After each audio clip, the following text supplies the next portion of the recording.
हम स्वागत करते हैं आज के इस सत्र में और कृपया करके आप हमें फीडबैक दे दीजिए चैट में अगर आप हमें बेहतरीन रूप से सुन पा रहे हैं। आपके हिंदी अनुवादक के रूप में मैं साक्षी मल्होत्रा और हरमीत सिंह जी आपका स्वागत करते हैं और कृपया करके अपना प्रतिपुष्टि दे दीजिए। धन्यवाद, धन्यवाद ध्वनि की जाँच कराते हुए अपना फीडबैक देने के लिए। बहुत जल्द हम इस वेबिनार की शुरुआत करने वाले हैं, हमारे साथ बने रहें कृपया।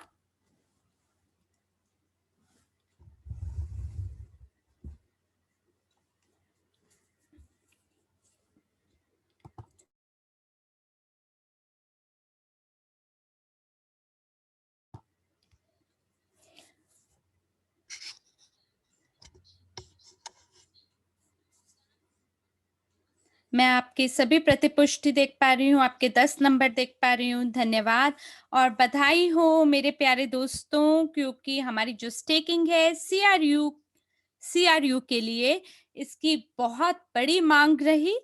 तो आइए अब हम हमारी स्लाइड की ओर ज़रा दृष्टि घुमाते हैं और मैं पूरी कोशिश करूँगी कि जो सबसे प्रज्वलित आपके सवाल हैं और जो दुविधाएँ हैं, उसका मैं उत्तर दे सकूँ आज आपको।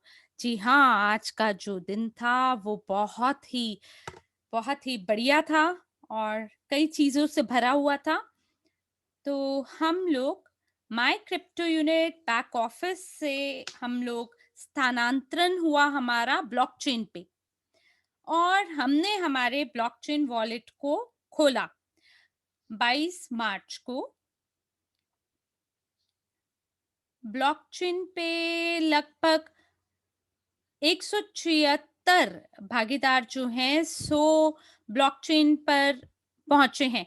केवल 25% लोग ही पहुंचे हैं और यानी कि जो बाकी 3/4 लोग हैं, उन्हें तो ये पता ही नहीं है कि हम लोग पहले से ही 2 सप्ताह से ब्लॉकचेन पर आ चुके हैं।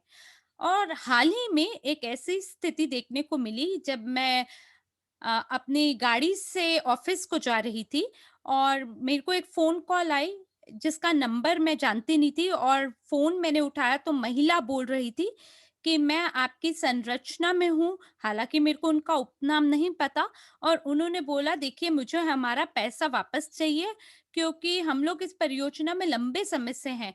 तो मैंने उन्हें कहा क्या आप जानते हैं कि हम लोग ब्लॉकचेन पे हैं? क्या आपको पता है कि हमने एक्सचेंज का उद्घाटन किया है और आप टोकन को स्टेक कर सकते हैं? उन्होंने बोला नहीं मुझे तो पता नहीं है। तो मैंने उन्होंने बोला कि यार आप शामिल नहीं होते हैं क्या वेबिनार में? तो उन्होंने बोला कि नहीं मैं तो नहीं होती। तो अभी रूसी कक्ष में 1100 लोग हैं इस समय और हमारे पास अन्य भागीदार अलग-अलग कक्षों में भी उपस्थित हैं। ये भी हो सकता है कि कोई हमें फ़िलहाल यूट्यूब पे लाइव देख रहे हों, लेकिन ज़्यादातर जो लोग हैं, वो समाचार पढ़ते ही नहीं हैं और वो शायद अपना पासवर्ड भी भूल चुके हैं। लेकिन इसमें हमें लगभग 4 साल लगे हैं और जो सबसे धैर्यवान लोग थे, उन्हें अब पुरस्कार मिला है। जो स्टेकिंग योजना थी सीआरयू के लिए, ये लोगों के लिए एक उपहार समान था उन लोगों के लिए जो कि समाचार पढ़ते हैं और जो कि नवीनतम समाचार कंपनी के उससे खुद को अप टू डेट रखते हैं। मैं 1100 लोग रूसी कक्ष में देख पा रही हूँ और बाकी कक्षों में भी बहुत सारे लोग जुड़े हैं। तो मैं आपसे ये बोलना चाहती हूँ कि कृपया करके जिन लोगों को आपने क्रिप्टो यूनिट कार्यक्रम में आमंत्रण किया था, आप आलस छोड़ के उन्हें फ़ोन करें और उन्हें बोलें कि वो अपनी संरचना को देखें, उनको जगाएँ उन्हें बोलें कि कृपया करके शीघ्र, अतिशीघ्र ब्लॉकचेन पे आएँ। ये बहुत ही मज़ेदार मंच है, जहाँ आपको यूएनटीबी पे मिल सकता है और जानते हैं क्या? मुझे कुछ लोगों ने ये भी लिखा है कि उन्हें यूएनटीबी पहले ही दिन पे मिल गए। उन्होंने उसको ट्रेड किया एक्सचेंज पे और उन्हें हंड्रेड ऑफ यूएस डॉलर भी मिल गए। तो मैं ये भी समझती हूँ कि जो यूएनटीबी को जारी करना है, वो एक दिन में तो समाप्त नहीं होगा और इसलिए जो यूएनटीबी 10 साल के लिए चलने वाली चीज़ है और हम सब मिलकर जो कि स्वामी हैं सीआरयू और वर्ल्ड सीआरयू टोकन के हम सब मिलकर माइन करेंगे यूएनटीबी ब्लॉकचेन टोकन को और एक और महत्वपूर्ण टुकड़ा जो है समाचार का वो ये है कि बहुत जल्द एक आर्टिकल छपेगा मीडिया में हमारे ब्लॉकचेन के बारे में। और मैं आपको याद दिलाना चाहती हूँ कि जो भी इतिहास रहा है क्रिप्टो करेंसी का अभी तक, हम लोग उसमें सक्षम हुए हैं सबसे बड़ा ईओस का मंच को आगे बढ़ाने में। तो जो ईओस है उसमें 2.5 मिलियन क्रिप्टो वॉलेट अकाउंट है जो कि ईओस पे आधारित हैं। लेकिन हमारे पास 9 लाख खाते पहले से ही जुड़ गए हैं, वो भी 2 सालों के अंदर। जो हमारा समुदाय है, हमारा जो कार्यक्रम है, वो किसी तरह से सक्षम हो पाया कई लोगों को अपने साथ जोड़ने में। और जहाँ तक आप प्राइवेट ब्लॉकचेन जो कि ईओस पे आधारित है, उसके स्केल के बारे में बात करते हैं, तो हमारे से मिलता-जुलता या हमारे बराबर इतिहास में आज तक कोई हुआ ही नहीं है। अगले सप्ताह बहुत सारे आर्टिकल प्रकाशित होंगे, बहुत सारी चीज़ें छपेंगी, क्योंकि मीडिया हमारी सफलता के बारे में जानना चाहते हैं। और मेरा मानना है कि टोकन का तो मूल्य जो है वो आकाश को छुएगा, क्योंकि ये जो हमारा एक्सचेंज है, हमें देखिए बिल्कुल अनुमति नहीं है कि मैं ये बोल सकूँ कि ये हमारा एक्सचेंज है, कि हमारा ब्लॉकचेन है या हमारा एक्सचेंज है, हम ऐसा नहीं बोल सकते। लेकिन देखिए ये शुरुआती एक्सचेंज है और मैंने आपको पहले भी चेतावनी दी है पिछले वेबिनार में कि जो शुरुआती दिन होंगे एक्सचेंज के, उसमें थोड़ा अराजकता हो सकती है, यानी उसमें थोड़ा उतार चढ़ाव हो सकता है। तो बहुत बड़े बड़े डिपॉजिट आप ना करें, बहुत बड़े-बड़े जो राशि है क्रिप्टो करेंसी की उसको आप ना टॉप अप करें या बड़ी मात्रा में सीआरयू को ना भेजें।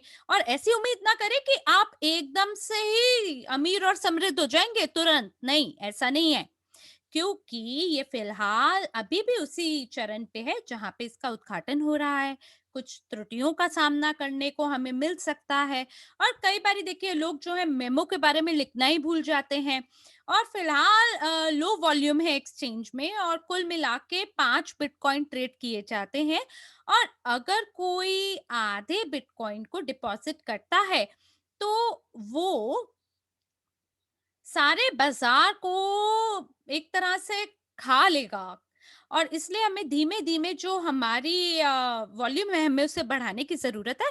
और मुझे लगता है धीमे-धीमे ये पूर्ण रूप से संतुलित भी हो जाएगा। तो मेरे को ये याद नहीं है कि क्या हमारे पास कोई और स्लाइड है या नहीं ब्लॉकचेन पे, लेकिन बहुत जल्द स्टेकिंग और अनस्टेकिंग की स्लाइड भी आएगी।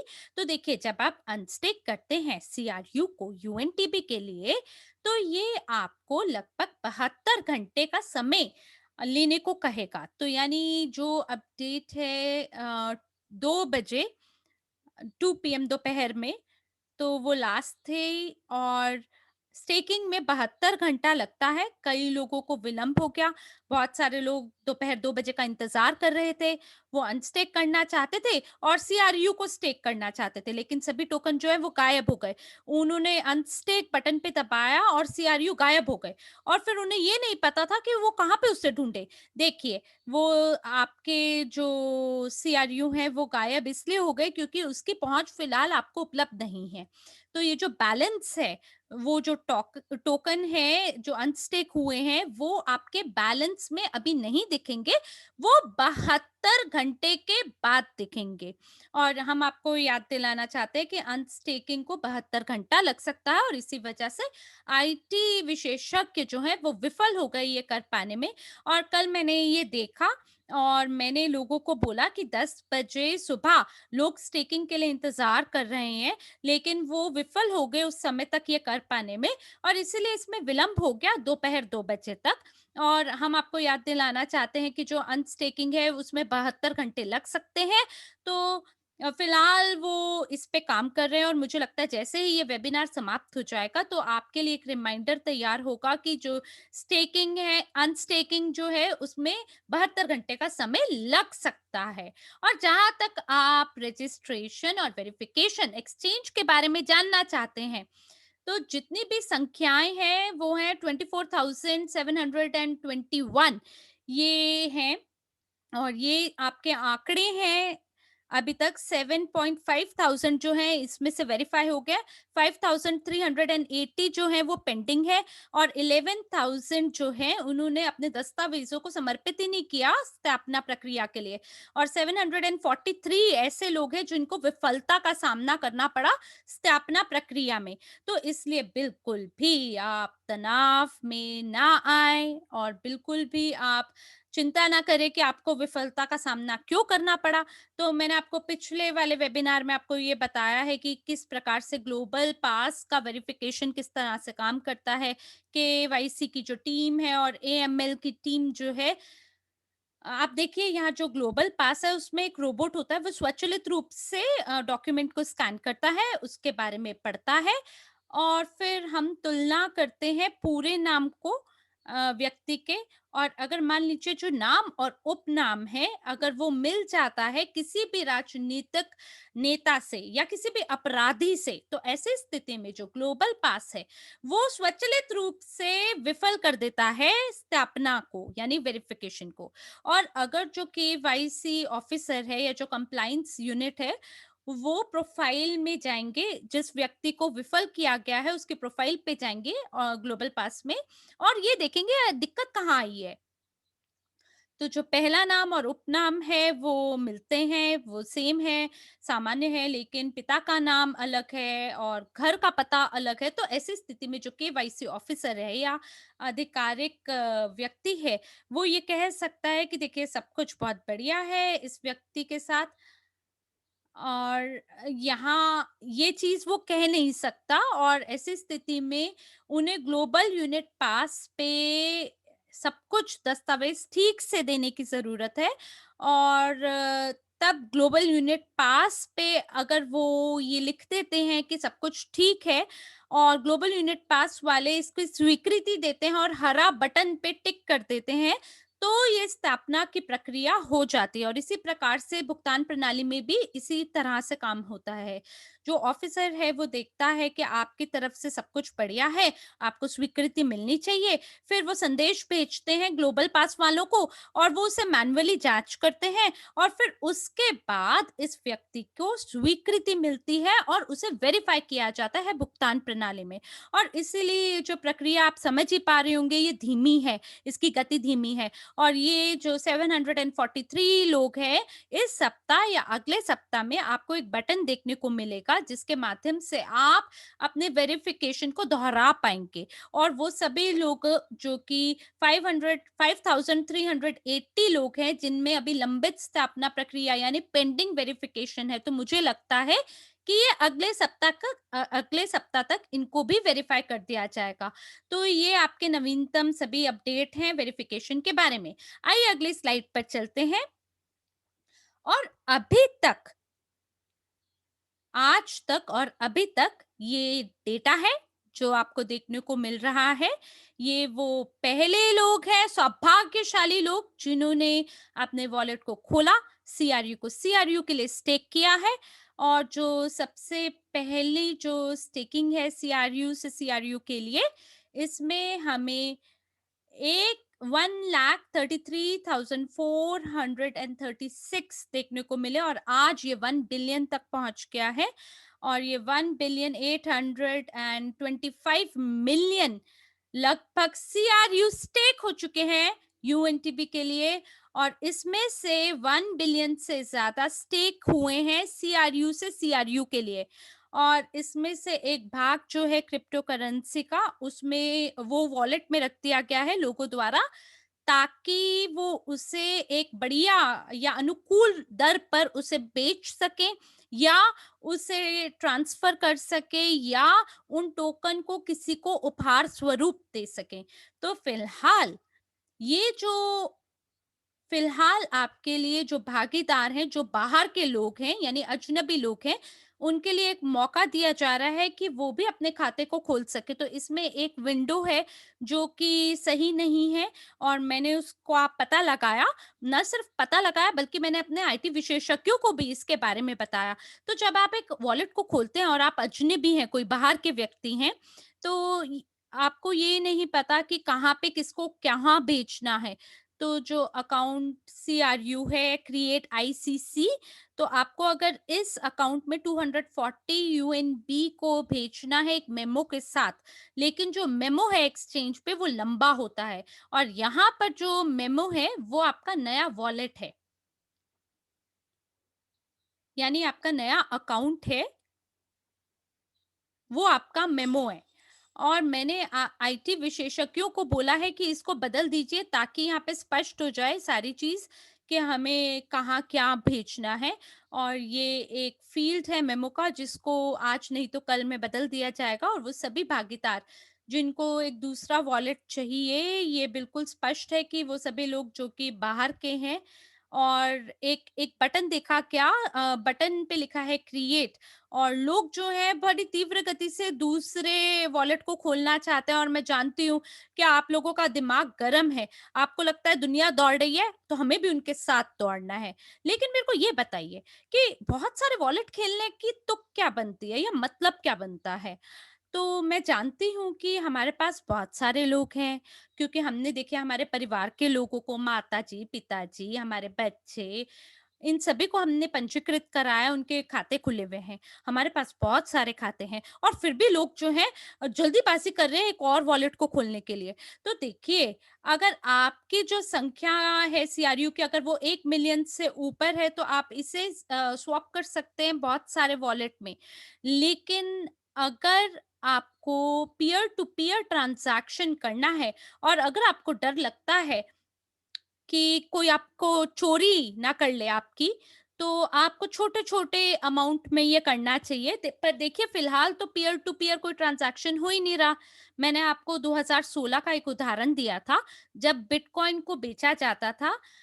जब आप कैफ़े में हैं और किसी के साथ एकाएक बैठक में बैठे हैं, और या चर्चा कर रहे हैं, पर देखिए अब सब कुछ ऑनलाइन होता है, अब यहाँ पे एक्सचेंजेस भी ऑनलाइन होती हैं। और मैं जानती हूँ कि पीयर टू पीयर एक्सचेंज का ब्लैक मार्केट हमारे भागीदारों ने शुरू किया हुआ है, और वो इसका लाभ उठाते हैं एक वॉलेट से दूसरे वॉलेट में टोकन को ट्रांसफर करते हुए।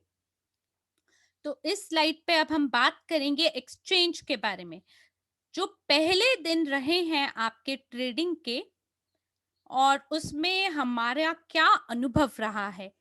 तो जैसे कि आपको पहले भी बताया गया है कि हमारे जो भागीदार हैं, वो सभी चार्ट्स को देखते हैं एक्सचेंज पे, और कुछ भी उन्हें समझ नहीं आता।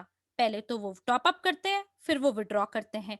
तो एक चुटकुला है बंदर के बारे में, कि जो जानवरों का राजा है, यानी शेर, उसने ये निर्णय लिया कि वो सभी लोगों को स्मार्ट और ब्यूटीफुल, यानी खूबसूरत और होशियार के बीच में विभाजित करने की ज़रूरत है, क्योंकि और ऐसे में जो बंदर है, उसको वो बड़ा भ्रमित हो गया। उसने कहा क्या मैं अपने शरीर को 2 हिस्सों में तोड़ दूँ? क्योंकि मेरा एक भाग, मैं खूबसूरत भी हूँ और होशियार भी हूँ। तो इसी तरह से हमारे भागीदार भी हैं। वो सोचते हैं कि हम लोग बड़े होशियार हैं, और उन्हें ये नहीं पता कि किस बटन को क्लिक करना है। और ये जो पीयर टू पीयर एक्सचेंजेस हैं, वो लोगों को काफ़ी ज़्यादा तनाव में डालता है, और वो कहते हैं टेक्निकल सपोर्ट तो काम ही नहीं कर रही, कुछ भी बढ़िया तरीके से चल नहीं रहा है। देखिए, ये सच है कि जो हमारी तकनीकी समर्थन सेवा है, वो ये जो बोझ है इसे सहन नहीं कर पा रहे। उन्होंने ये भी नहीं पता कि इन सवालों का जवाब देना है। वो आपके भुगतान प्रणाली के बारे में उत्तर देते हैं, यूजीपे बैक ऑफिस के बारे में बात करते हैं, एक्सचेंज, ब्लॉकचेन के बारे में उत्तर देते हैं, और कई ऐसे लोग हैं जो कि अपने वॉलेट को खोलने में असुविधा जिनको लगती है, उसमें भी हम आपको समर्थन सेवा से सेवा देते हैं। और कई ऐसे भी भागीदार हैं जो कि अपने सीड फ्रेज़ को ठीक से नहीं डाल पाते हैं, और इसी वजह से जो समर्थन सेवा है, उनमें बहुत ज़्यादा तनाव है, और वो सभी एक्सचेंज के बारे में आपको उत्तर नहीं दे पा रहे हैं। तो हमने देखिए सूची का निर्माण किया है, जो कि अधिकतर आपसे पूछे जाते हैं, और मेरे को लगता है कि सोमवार तक ये जो सूची है, इसको प्रकाशित किया जाएगा एक्सचेंज की वेबसाइट पे।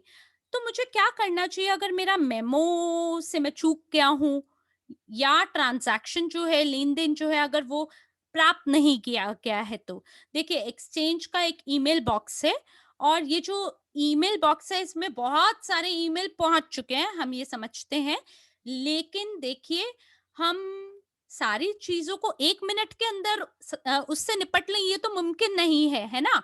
और जो एएमएल आधिकारिक कार्यालय कर्मचारी हैं, वो इसको कहीं न कहीं इसका पुष्टिकरण भी करते हैं, और एक भागीदार जो हैं, उन्होंने 14,000 सीआरयू एक्सचेंज पे डाले, और वहाँ पे उन्होंने मेमो में यूएसटीयू डाला, यूएसटीयू डिपॉज़िट डाला, और कुछ उसमें गलती करी उन्होंने, और उन्होंने अपने टोकन्स को भेज दिया, और अब वो काफ़ी तनाव में हैं। देखिए, जब टोकन जो है हमारे एक्सचेंज वॉलेट में जाते हैं, तो आपके पास आपका मेमो होना चाहिए, और अगर आप इसे सही तरह से करते हैं, तभी ये ठीक से आपको अर्जित होते हैं, यानी प्राप्त आप करते हैं। लेकिन अगर आप खुद से कुछ गलत कर देते हैं, तो इसका ये मतलब नहीं है कि आपकी गलती की वजह से, कि आपने गलती करी है, तो जो भी कर्मचारी हैं, वो बाकी 10,000 लोगों के ऊपर ध्यान ना दें और आप ही की समस्या को सुलटाने में लग जाएँ, ऐसा नहीं होगा। तो सबसे पहले वो पुष्टिकरण करते हैं डिपॉज़िट और विथड्रॉल उन लोगों का जिन्होंने सही तरह से काम किया है, और वो सभी लोग जिन्होंने गलती करी है, तो हो सकता है उन्हें 2 सप्ताह के लिए इंतज़ार करना पड़े, क्योंकि भौतिक रूप से हमारे पास इतने सारे लोग नहीं हैं जो कि कवर कर सकें, और आप लोगों की जो भी समस्याएँ हैं, आप लोग जल्दीबाज़ी में हैं, और उससे हम निपट सकें। आप लोग इतनी जल्दीबाज़ी में, मुझे ये नहीं पता आप कौन-सी ट्रेन को पकड़ना चाहते हैं। आप बहुत जल्दीबाजी में जो भी बटन आपको दिखाई देता है, आप उस पे क्लिक कर देते हैं, और फिर आप हमसे अपेक्षा करते हैं कि हम आपकी समस्याओं को और शिकायतों को भी तीव्र गति से उससे निपटें और उसका आपको जवाब दें। जी नहीं, ऐसा नहीं होता, और आप चिंता ना करें, क्योंकि एक्सचेंज भी गायब नहीं होगी और आपके टोकन भी गायब नहीं होंगे। आप बस इतना समझिए कि थोड़ा-सा समय लगता है चीज़ों को निपटाने में, उसको उसकी प्रक्रिया को आगे बढ़ाने में। तो आप बिल्कुल ये अपेक्षा ना करें कि सोमवार को कोई ऐसा कार्यालय खुल जाएगा जो कि एकदम से सारी समस्याओं को तीव्र गति से सुलटाने में लग जाएगा, ऐसा नहीं है। और कई ऐसे लोगों ने बोला कि मैंने टू विथड्रॉ बटन पे क्लिक किया 27 मार्च को, और अभी तक मेरे को मेरे टोकन नहीं मिले हैं। देखिए, जो इस प्रकार के ज़्यादातर, कैसे बोलूँ मैं इसे, कि क्यों ये जो पैसे की निकासी है यानी विथड्रॉल है, ये क्यों नहीं ठीक से हुआ? देखिए, पहला कारण ये है कि जब आप 2 शून्य को विथड्रॉ करते हैं, मान लीजिए अगर आपके पास 1 इथेरियम है या 0.1 बिटकॉइन है, और आपने विथड्रॉल के लिए ऑर्डर किया। आप चाहते हैं कि 1 इथेरियम को और 10 बिटकॉइन को विथड्रॉ कर लूँ, लेकिन आपने यहाँ पे कमीशन को रिज़र्व नहीं किया, और जैसे ही ये जो ट्रांज़ैक्शन है, जैसे ही ये कहीं फँस जाता है, तो एक्सचेंज इसे आगे नहीं बढ़ा पाता, क्योंकि ये आपको एक मैसेज देता है कि अवेलेबल बैलेंस उपलब्ध नहीं है कमीशन का भुगतान करने के लिए। तो ये जो है, ये तकनीकी बग है या समस्या है, और ये सही तरीके से प्रस्तुत नहीं किया जा रहा है, ताकि आप याद रख सकें कि जो कमीशन है, उसको बचा के रखना चाहिए। तो ये जो बग है, ये जो त्रुटि है, हमने इस पे काम किया है, हमने इसको ठीक किया है, और वो सभी जो ऑर्डर 20 मार्च को प्लेस किए गए या उससे पहले प्लेस किए गए, वो अटक गए हैं और वो एक्सचेंज पे नहीं है। क्यों? क्योंकि आपका जो बैलेंस है वो पर्याप्त नहीं था, जिसके माध्यम से आप कमीशन फी का भुगतान कर सकें। और लगभग हमारे पास 93 लेन-देन यानी ट्रांज़ैक्शन है जो कि अटके हुए हैं विथड्रॉल के लिए बिटकॉइन में, और जो 7 एप्लीकेशन है विथड्रॉल के लिए ईओस में, और लगभग 20 एप्लीकेशन है विथड्रॉल करने के लिए इथेरियम में।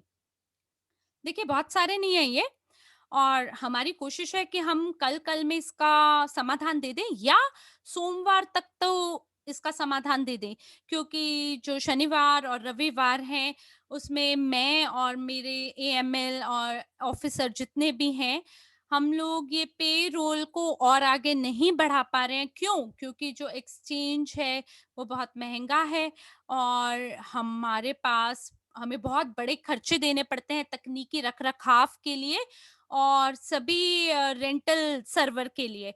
तो अगर कोई त्रुटि नहीं होती है तो सब कुछ स्वचालित रूप से हो जाएगा और तुरंत हो जाएगा। तो आप ये समझे कि कोई इसमें समझ नहीं बनती कि हम किसी व्यक्ति को 1 सप्ताह के लिए भर्ती कर लें और फिर जैसे ही जब लोड कम हो जाए तो हम उसे नौकरी से बाहर निकाल दें। ऐसा नहीं हम कर सकते। तो जो यूएसटीयू है बिल्कुल उसमें भी कुछ ऐसी एप्लीकेशन है जो कि लंबित है यानी पेंडिंग है। और इसके पीछे भी कारण वही है कि जो बैलेंस है या शेष राशि जो है वो पर्याप्त नहीं थी जिसके माध्यम से आप कमीशन शुल्क का भुगतान कर सके। और जो दूसरा कारण है क्यों एप्लीकेशन अटकी हुई है, आप शायद इस पे हंसेंगे लेकिन ये सच है कि हमारे जो भागीदार हैं, जो एड्रेस है वॉलेट का जिसमें आप विड्रॉ करते हैं क्रिप्टो को, तो जब आप दर्शाते हैं क्रिप्टो वॉलेट एड्रेस का तो वो कुछ भी लिख देते हैं वहां पे।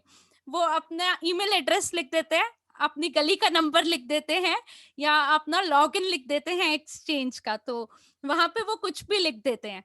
तो जब हमने एरर को देखा, हमने त्रुटि को देखा कि क्यों ये ट्रांजैक्शन नहीं हुआ स्वचालित रूप से, तो इसका जो जवाब आया या ये समझ में आया हमें कि ये एड्रेस तो 12 डिजिट का है लेकिन लोग जो है 13 डाल रहे हैं। तो फिर हमने वहां पे देखा, अरे ये हो क्या रहा है, ये इतनी गड़बड़ कैसे हो रही है, एक एड्रेस की जगह लोग क्या क्या डाल रहे हैं।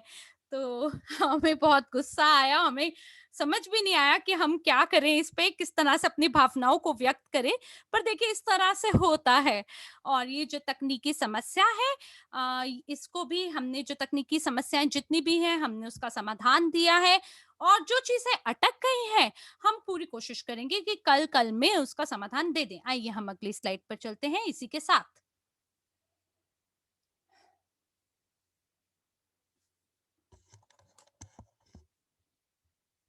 तो अब हम बात करेंगे सीमाएं और कमीशन के बारे में। तो देखिए ये जो सीमाएं हैं, आप देख सकते हैं अधिकतम राशि टॉपअप और विड्रॉल के लिए वो 1000 यूएस डॉलर है। जी हाँ, हम समझते हैं कि ये जो राशि है ये कम है।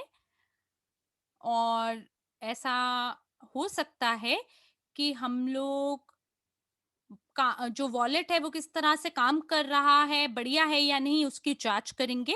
अगर बड़ी-बड़ी मात्रा में अगर लोगों ने विड्रॉल किया, तो जो वित्तीय नुकसान लोगों को होगा, वो ज़्यादा हो सकता है बजाय उसके जो अगर आप छोटे अमाउंट में ट्रांज़ैक्शन करते हैं। मान लीजिए कि अगर कोई व्यक्ति इथेरियम पे ऑर्डर प्लेस करता है, तो ऐसी स्थिति में अगर एक्सचेंज रेट बदल जाता है और अगर भागीदार कहता है कि मेरे को तो नुकसान हो गया, तो ये जो प्रक्रिया है जिसमें ये प्रोसेस होता है और जो निकासी है पैसे की यानी जो विड्रॉल है उस वो स्लो डाउन हो गया, उसकी गति कम हो गई और मेरे को पैसे का नुकसान हो गया। लेकिन क्योंकि क्रिप्टो यूनिट इथेरियम उनके पास होंगे और आज नहीं तो कल जो इथेरियम है उसका मूल्य दोबारा से ऊपर चढ़ सकता है, क्योंकि देखिए ये तो कभी भी इसमें ये परिवर्तनशील है। और आप देख सकते हैं कि जिस समय पे आप एक्सचेंज के लिए अनुकूल स्वयं को बनाते हैं और ये जो प्रक्रिया है इसकी फाइन ट्यूनिंग की, इसमें हम पूरी कोशिश कर रहे हैं ताकि जो लोग हैं वो मिलियंस को टॉप अप करने के लिए बहुत ज़्यादा भूखा महसूस ना करें। तो जो लिमिट्स हैं हम इसको बढ़ा देंगे, शायद हो सकता है कि पहली अप्रैल से ये जो सीमाएँ हैं टॉप अप के लिए और विथड्रॉल के लिए ये सीमाओं को हम बढ़ा दें। आइए हम अगली स्लाइड पर चलते हैं। जी हाँ, ये वाली। अब इसका कोई मतलब नहीं बनता है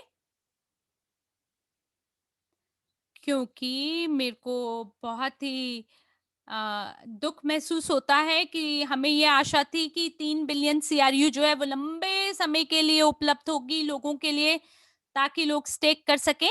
लेकिन हमें लगता है कि सभी लोगों ने स्टेकिंग प्लान इवेंटी को चुन लिया है क्योंकि उन्हें लगता है ये सबसे ज्यादा लाभप्रद है।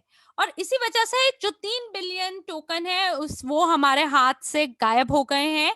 और ज्यादातर क्वेश्चन है सीआरयू को, वर्ल्ड सीआरयू को सीआरयू में परिवर्तन करने के लिए। तो ऐसे में जो मेरे सीआरयू टोकन है 3 साल के बाद उनके साथ क्या होगा। तो जब ये जो इवेंटी स्टेकिंग है जब समाप्त हो जाएगी, या क्या होगा 1 या 2 साल के बाद मेरे सीआरयू के साथ? या किस तरह से मैं सीआरयू को वर्ल्ड सीआरयू में एक्सचेंज करूँगा 1 या 2 साल के बाद? तो आप लोगों को बहुत ध्यानपूर्वक समझना है, या आप इसे लिख भी सकते हैं। और मैं इसको आपके लिए दोबारा और दोबारा दोहराऊंगी कि सीआरयू, वर्ल्ड सीआरयू में हमेशा उसे आप 1 टू 1 एक्सचेंज कर सकते हैं, और ये पहले से ही हमारे स्मार्ट कॉन्ट्रैक्ट का हिस्सा है, जहां 35 बिलियन सीआरयू और 35 बिलियन वर्ल्ड सीआरयू ये कन्वर्जन के लिए है, ये एक्सचेंज के लिए है, और ये हमेशा 1 to 1 होगा। और क्या होगा 1 साल के बाद? जो कमीशन है कन्वर्जन, जो कमीशन जो होती है जो बदलाव के लिए, वो अभी इस समय 1 से लेकर जो आपकी कमीशन है वो कम से कम $1 है और ज्यादा से ज्यादा $100 है। तो अगर आप 10 मिलियन क्रू को 10 मिलियन डब्ल्यू क्रू में भी परिवर्तित करते हैं तो आपको $100 देना है। लेकिन जो अनलॉक्ड क्रू की जो मार्केट है वो उभर कर आएगी और हमें वाकई नहीं पता उस समय की WCRU का क्या मूल्य होगा। तो हम लोग आज की तारीख में रहकर उसके लिए अनुमान नहीं लगा सकते। तो इसीलिए जो एक एक से एक जो अनुपात है, जो रेशो है, तो वो जो अनुपात है, रेशो, वो यूजी पे ग्रुप जो है, जो कि WCRU के धारक हैं, तो यूजी पे ग्रुप अगर वो देखेंगे कि 1 साल के अंदर जो एक्सचेंज के अंदर जो मूल्य है वो बहुत ज्यादा फर्क है, CRU जो है वो $1 का है और WCRU $5 का है, तब उस समय आपको हो सकता है कि आपको जो है वो जो फर्क है उसको आपको देना पड़े। तो फिर अगर हम लोग परिवर्तन की बात करें, कन्वर्जन की बात करें, तो ये कन्वर्जन जो है ये स्वेच्छा से होगा। तो चाहे आप उसको 1 साल में करें, 2 साल में करें, 3 साल में करें, नहीं करना चाहते हैं तो ये आपकी इच्छा है। तो आपके पास जो वक्त है, जब ये वक्त बीतेगा 1 साल के बाद, आपको ये देखना होगा कि किस प्रकार से मूल्य जो है वो बढ़ रहा है। और अभी अगर आप देख पा रहे हैं तो जो स्टेकिंग के अंदर जो आपको मिल रहा है, और उसके बाद जो है जब अगर आप कन्वर्जन करेंगे CRU से WCR में, उस समय आपको कन्वर्जन का कितना कमीशन देना पड़ेगा हमें नहीं मालूम है। तो शायद आप उस समय कन्वर्जन कराना चाहें या नहीं कराना चाहें, तो ये आपके ऊपर निर्भर करेगा। तो ये इस साल में जब ये अवधि शुरू होगी, तो WCRU की जो बिक्री है वो 10 फरवरी 2021 को शुरू हुई, WCRU की बिक्री। तो इसीलिए जो पहली अनलॉकिंग जो होगी वो 10 मार्च को होगी 2022 को। तो 1 साल और 30 दिन के बाद, तो ये वो साल होगा जब हम लोग देखेंगे कि अनलॉक्ड WCRU का क्या मूल्य है एक्सचेंज के ऊपर। फरवरी और मार्च 2022 से पहले हम वाकई नहीं बता सकते कि आगे क्या होने वाला है WCRU के साथ, उनका उनका मार्केट मूल्य क्या होने वाला है। तो इस समय तो ये जो टोकन है ये तो कंपनी ही निर्धारित कर रही है कि वो कितने के ऊपर बेचना चाह रही है। आइए अगली स्लाइड के ऊपर चलते हैं। तो यहाँ पर आप लोगों से एक बहुत बड़ा अनुरोध किया जा रहा है। तो लोगों ने प्रशिक्षण वीडियो नहीं देखा और एक्सचेंज में वो सीधा लेन देन करने पहुंच गए, और मुझे आशा है कि ये जो ट्रेनिंग वीडियो जो हम लोगों ने रिकॉर्ड किया था वो आपके लिए किया था, लेकिन मुझे लगता है कि हर कोई यही चाह रहा था कि ये मैं आपको दिखाऊं। लेकिन दीना जो कि समर्थन सेवा से हैं, सपोर्ट टीम से हैं, और हम लोगों ने अपनी नींदें खो दी हैं, हम लोग हर समय काम कर रहे हैं। लोग हमसे फोन करके बोलते हैं कि कुछ गायब हो गया, कुछ मिल गया। तो दोस्तों, वाकई इस समय एक्सचेंज में कैसे लेन देन किया जाना चाहिए, वाकई मुझे वीडियो का नहीं पता है। यदि हमारे पार्टनर्स के पास ये जानकारी है कि किस तरह से लेन देन करना है एक्सचेंज के अंदर, तो वो ज़रूर इस वीडियो को बनाकर हमें भेज सकते हैं। तो ये जो वीडियो हैं एक्सचेंज के प्रशिक्षण के अंदर, तो आपको क्या नहीं करना है उन वीडियो के अंदर। तो मार्केट जो है वो इस समय तक पूर्ण रूप से बनी नहीं है, तो आप मार्केट ऑर्डर जो है वो मत लगाइएगा। तो मैं फिर कहूंगी कि आप मार्केट ऑर्डर मत लगाइएगा, क्योंकि इस समय मार्केट जो है वो बहुत असंतुलित है, और वो वाकई हम इस समय नहीं बता रही हैं कि जो जो भी मूल्य सही होना चाहिए वो नहीं अंकित कर रही हैं। और यदि जब लोग मार्केट प्राइस के ऊपर बोली लगाते हैं, तो ये हो सकता है कि उनको बहुत ज्यादा महंगा या बहुत सस्ते में उनको बेचना पड़े। जैसे कि अगर आप कोई ऑर्डर लगाते हैं, जैसे आप इथेरियम के ऊपर आप $200 या $700 के ऊपर अगर आप इथेरियम को खरीदने के लिए बोली लगाते हैं, तो और लोगों को जब ये नहीं पता कि ये जो ऑर्डर बुक को कैसे पढ़ते हैं, जो कि दाहिने हाथ के ऊपर होती है, वो वहां पर एक 1.5 एथीरियम लगा देते हैं मार्केट प्राइस के ऊपर, और वो $100 पे बिक जाता है। तो मुझे याद है कि वो चैट के अंदर वो महिलाएं जो थी, वो $100 के अंदर जो है उन्होंने इथेरियम जो खरीदा है वो हमारे इथेरियम हमें वापस कर दें। तो ऐसा नहीं होता, ये एक्सचेंज है। तो उन्होंने क्या किया, उन्होंने एक एक्सचेंज की जो जानकारी है या जो प्रशिक्षण है, जो मार्केट ने जो प्रशिक्षण उनको दिया, वो $3,000 में दिया है। तो आज भी एक उदाहरण हुआ था, किसी ने आज बेचने के लिए एक ऑर्डर लगाया, बिटकॉइन को $1,000 के ऊपर डाला, और उन्होंने उस समय $5 का लगाया था कि वो बिटकॉइन $5 का था, लेकिन उन्हें $1,000 का उन्होंने लगा दिया। तो लोगों के पास कुछ और नहीं था, तो उन्होंने मार्केट मूल्य लगाया और मार्केट पे बोली लगाई, तो वो जो $5 का था वो $1,000 उन्होंने खरीद लिया। कितना बड़ा नुकसान है। तो यहाँ पर जो ये लोग हैं, ये लोग हमेशा आशा करते हैं कि वो ऐसी चीजें करेंगे और जो नौसिखिए हैं वो इसके अंदर फंस जाएंगे, तो इस हिसाब से वो अपने पैसे जो हैं वो गवा रहे हैं।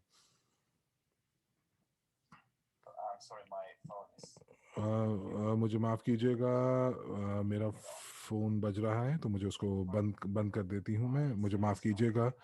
वैसे मैं आपको बता दूं कि मेरा फोन जो है वो बंद नहीं हो रहा है, और मुझे नहीं पता कि मुझे फोन के साथ क्या करना है। तो मैं उनको बाद में जो है फोन करके उनको कॉल करूंगी। तो यहाँ पर जैसा कि मैं कह रही थी कि किसी ने यूरोज जो थे, किसी के पास मेरे मेरे पास 84 यूरोज जो हैं वो मेरे शेष राशि में है, और उनको मैं $100 में बेचना चाह रही हूँ। तो मुझे, जब मैं ये देखती हूँ कि जब आप ऐसा कुछ ऑर्डर डालती हैं या डालते हैं, तो हम ये देख के अचंभित रह जाते हैं कि किसने ये ऑर्डर डाला है। और और उसके बाद उन्होंने जो बेचा था वो $100 के ऊपर डाला, यानी कि वो ये चाह रहे थे कि वो 84 यूरो को $8,400 में बेचना चाह रहे थे। और दोस्तों, जब आप ध्यान दिए बिना जब आप कुछ भी क्लिक करते हैं एक्सचेंज के ऊपर, तो हो सकता है कि आप अगर मार्केट ऑर्डर पे क्लिक करते हैं तो आपको बहुत बड़ा नुकसान हो जाए, और आप उसके लिए कुछ नहीं कर सकते हैं। तो कोई भी आपको आपके पैसे वापस नहीं देगा। तो इसीलिए आप हमेशा जो भी ऑर्डर लगाएं उसको अच्छे से जांच कर लें। तो जिन महिलाओं ने $100 पे एक इथेरियम बेचा है, वो काफी नुकसान में रही हैं। और उसके बाद वो उन्होंने चैट पे लिखना शुरू किया कि आप मेरे पैसे वापस कर दो। तो शायद उनको नहीं पता कि एक्सचेंज कैसे काम करती है। तो किसी ने यहाँ कहा कि यूएनटीबी जो है वो अक्रूवल नहीं हो रहा है, उनका अर्जित नहीं हो रहे हैं। तो मुझे नहीं पता कि ऐसा क्यों है, क्योंकि यहाँ पर तो माइनिंग चल रही है, खनन तो हो रहा है। और हो सकता है कि आपकी जो सीआरयू पे आपने जो स्टेकिंग की है यूएनटीबी के लिए, तो जो उसकी जो राशि है वो बहुत बड़ी नहीं हो। तो ये हो सकता है कि कि इतने कम यूएनटीबी आपके हिस्से आए हैं कि वो अभी दिखाई भी नहीं दे रहे हैं स्क्रीन के ऊपर। तो इसीलिए अगर आपके पास 50,000 अनलॉक सीआरयूज हैं, तो आप यूएनटी भी बड़े शानदार तरीके से माइन कर सकते हैं और आपको वो दिखते भी रहेंगे।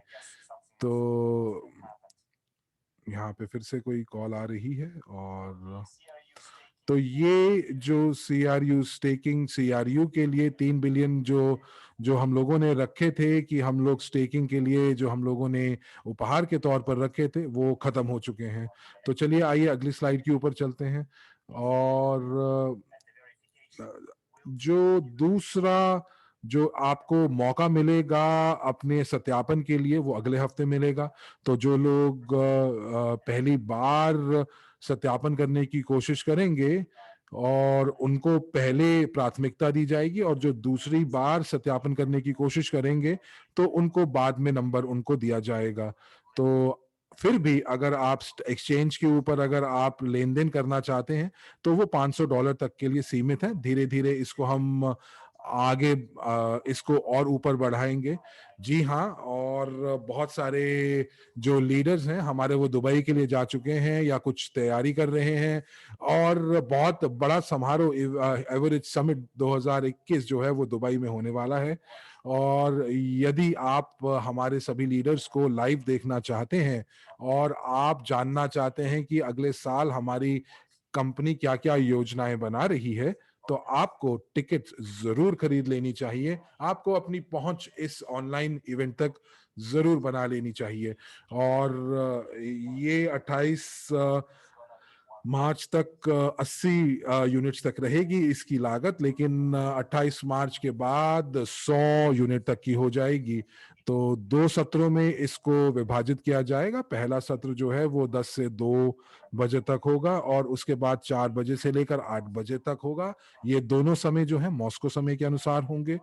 और जो ये आपका कार्यक्रम है ये बहुत बहुत ही बढ़िया है और काफी गहराई में किया गया है।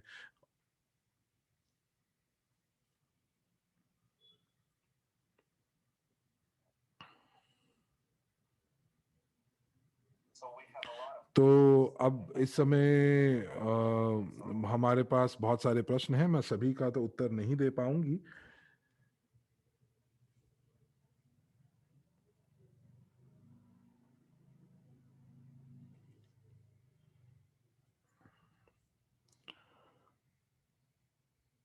दोस्तों माफ कीजिएगा, अंग्रेजी कक्षा आवाज आनी बंद हो गई है। तो आ, तो यहाँ पर आवाज आनी शुरू हुई है। तो जो वक्त मैंने आपको बताया वो ठीक नहीं है समिट का। तो हम लोग शुरुआत करेंगे 11 बजे सुबह मॉस्को टाइम से, और उसके बाद अगले दिन 12 बजे रात्रि तक हम लोग इस समारोह को करेंगे, और ये जो है 2 सत्रों में होगा। तो किसी ने यहाँ पर पूछा है, एक बहुत अच्छा प्रश्न पूछा है, और वो ये है कि यहाँ पर जो है ब्लॉकचेन के ऊपर कुछ भी अनलॉकिंग नहीं हो रही थी। जी हाँ, ये दिक्कत पहले थी, लेकिन इसका अब निवारण कर दिया गया है। आपको रिफ्रेश बैलेंस आपको करना पड़ेगा, बटन दबाना पड़ेगा, तो वो सब ठीक हो जाएगा। तो तो मैं आपको जो है वो आपको मैं बता देता हूँ, जो समारोह का जो वक्त है वो मैं आपके लिए चैट पे डाल रहा हूँ। और हाँ, तो जब आप वॉलेट में नहीं होते हैं तो आप अपना वॉलेट एड्रेस जो है जब आप सर्च में डालेंगे तो आपको अपने वॉलेट के बारे में जानकारी मिल सकती है, और उसके साथ साथ आपको जो मिलती है वो कॉन्ट्रैक्ट कॉल्स भी देख सकते हैं। तो कॉन्ट्रैक्ट बॉल्स, और आप उसको उसके लिए आपको बाहर जाना पड़ेगा और उसके बाद आपको सर्च करना पड़ेगा। और यदि आप अपना वॉलेट एड्रेस वहां जाते हैं तो आपको सारा का सारा जो समय सारिणी है वो दिख जाएगा कि कब आपको अगले अनफ्रोजन सीआरयूज मिलेंगे। तो अगर आप समझेंगे तो ये इसको इस प्रकार समझिए कि यदि आपकी अनलॉकिंग जो है वो 19 फरवरी को अगर आपने शुरू किया है, तो इसका मतलब 30 दिन के अंदर आप जो है आप उसको फिर से रिफ्रेश कर सकते हैं और आपको दोबारा से आपके अनलॉक सीआरयूज जो है वो मिलेंगे। तो अगर आपने कॉन्ट्रैक्ट जो कॉल्स हैं वो तो ये इसका मतलब ये है कि अगर वो पेंडिंग दिखा रहा है तो अभी 30 दिन पूरे नहीं हुए हैं अनलॉकिंग के लिए। तो कई बार ऐसा भी हो सकता है कि ये जो क्रू हैं जो अनलॉक्ड हैं वो आपके बैक ऑफिस के अंदर तो आ जाएं लेकिन क्रिप्टो वॉलेट में ना आए, तो वो थोड़ी सी देर लगती है सिंक्रोनाइजेशन के अंदर। आप कॉन्ट्रैक्ट कॉल्स के अंदर जाइए वॉलेट के बाहर, और उसके बाद आपको सारी की सारी जो तिथियां हैं वो दिख जाएंगी कि किस तारीख को कब कितना अनलॉक हुआ या होगा। तो बहुत सारे लोग जो हैं वो शिकायत भी कर रहे थे कि ये चीज उनको नहीं दिख रही है, लेकिन अब मैंने आपको इसका समाधान बता दिया है। एक और जो प्रश्न जो सभी के लिए आ रहा है कि ये जो सीआरयू है वो डब्ल्यूसीआरयू में कब परिवर्तित होगा। देखिए, अच्छा प्रश्न है, लेकिन मुझे अभी तक इसका उत्तर नहीं पता है। हम लोग पूरी कोशिश कर रहे हैं, उम्मीद कर रहे हैं कि ये 1 अप्रैल को हो जाएगा, लेकिन अ, आज मैंने जो देखा है और मैंने देखा है कि वो कितना तैयार हुआ है, ये जो एप्लीकेशन है, ये जो फंक्शनैलिटी है, ये कितनी तैयार हुई है, तो मुझे लगता है कि अभी अनलॉक्ड सीआरयू को आप अनलॉक डब्ल्यूसीआरयू में कर सकते हैं। पर मैंने फिर अपने डेवलपर को बोला कि ये जो लोग हैं हमारे, वो सीआरयू को, अनलॉक सीआरयू को डब्ल्यूसीआरयू जो लॉक्ड है उसमें परिवर्तित नहीं करेंगे। तो उन वो क्रू को ही क्रू में जो है वो करेंगे, और वो उनको यूएनटीबी जो है उनको प्राप्त होगा। और डेवलपर्स जो थे उन्होंने इस बारे में नहीं सोचा था और उनको ये नहीं मालूम था कि ऐसा भी हो सकता है, और इसीलिए उन्होंने मुझे जो एक वक्त था कि ये कब तक ये ऐसा देंगे, तो मैंने उनसे पूछा कि 5 अप्रैल, 10 अप्रैल या 15 अप्रैल तक। तो उन्होंने मुझसे कुछ समय मांगा है, और शायद उसके बाद वो मुझे बता पाएं या कल मुझे बता पाएं कि उनको कितना समय लगेगा। तो मैं यहाँ पर एक अनुमान लगा सकती हूँ कि या शायद अप्रैल के अंदर ये जो फंक्शनैलिटी है ये आपके पास जरूर होगी। मैं यहाँ पर थोड़ी सी परेशान हूँ, जो मुझे बार बार कॉल कर रहे हैं, ये शायद मेरी आईटी की टीम है जो उनको नई दिक्कत आ रही है। तो दोस्तों, आपको 30 मार्च को मैं समिट में फिर मिलूंगी। आपके ध्यान के लिए धन्यवाद, और इसी के साथ मैं आपसे विदा लेती हूँ। धन्यवाद।